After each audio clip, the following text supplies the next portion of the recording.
Romeine 15 vers 13 sê, ek bid dat God in wie julle al julle hoop stel, elke deeltjie van julle geloofslewe sal volmaak met blydskap en vreugde. Dan sal julle deur die groot krag van die Heilige Gees in julle lewens altyd oorvloedige hoop hê. Dan sal julle onwrikbaar vashou aan die Here, kom wat wil. Solank ons asem in ons longe het, het ons 'n rede om te hoop. Ons God is tot alles in staat.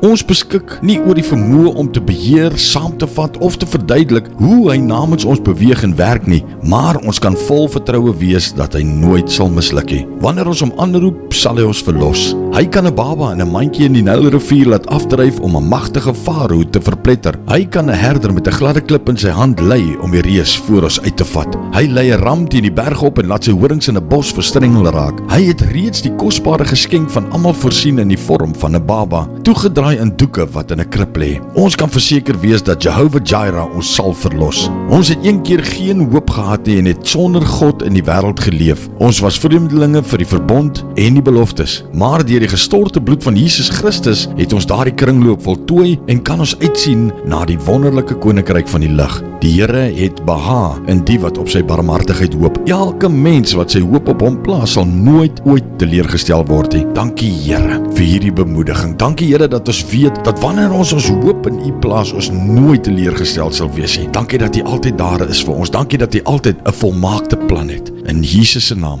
Amen.